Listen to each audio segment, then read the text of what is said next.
With that, I recognize myself for a few remarks. I want to thank everyone for being here for this extremely important hearing. Let me say at the outset that our thoughts go out to everyone who is sick or in isolation, including two members of our very own committee, our colleagues, Representative Meadows and Representative Gosar, who cannot be here to participate in today's hearing. We are now in the middle of a global health crisis. Our response as a nation must be swift, it must be coordinated, and it must be based on science and the facts. That's what we all want on a bipartisan basis. Unfortunately, when we look at the last 3 months objectively, it is clear that strategic errors and a failure of leadership impaired our nation's ability to respond to this outbreak. This, in turn, endangers us all. Let's start with testing. The Trump administration's testing for the coronavirus has been severely inadequate, plagued by missteps, and resulted in substantial deficiency in our ability to determine who may be infected. Yesterday, Director Redfield testified that CDC has tested about 4,900 people. By comparison, South Korea tested more than 66,000 people within just 1 week of its first case of community transmission. South Korea has now tested more than 196,000 people, but we are not anywhere close to that. They started conducting drive-through testing, but people here in the United States can't even get tested by their own doctors. This is the United States of America. We're supposed to be leading the world. Instead, we are trailing far behind. How did South Korea test so many people so quickly, but we didn't even test a fraction of that number? Why did it take so long? We must do better.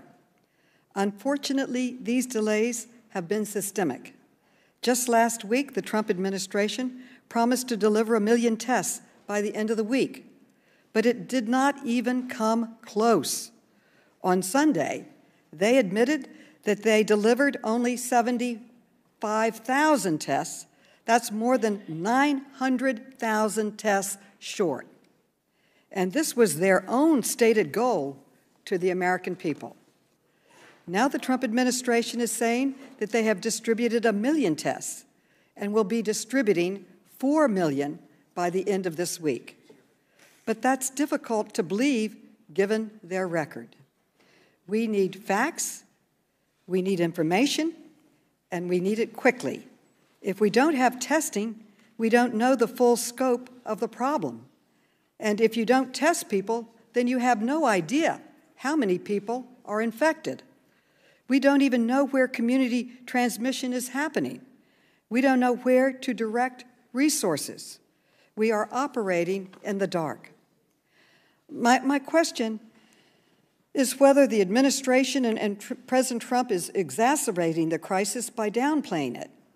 Over and over again, we've heard blatant misstatements that consistently diminish this crisis and negatively affect our preparations and response. Last week, President Trump said, and I quote, "Anybody that needs a test gets a test."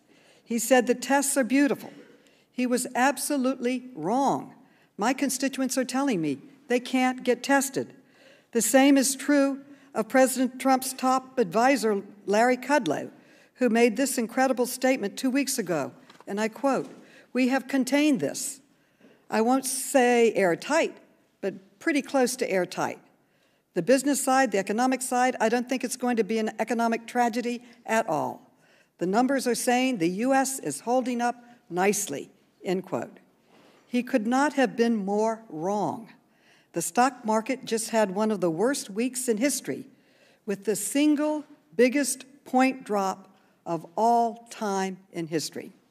The president and his aides may think they are helping with political spin and happy talk, but the American people want the truth. We need the facts. We need accurate information.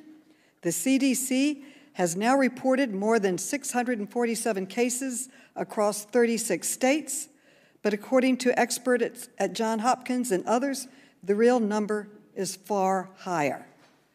My home state of New York has 173 confirmed cases, and every member of Congress is worried about their constituents.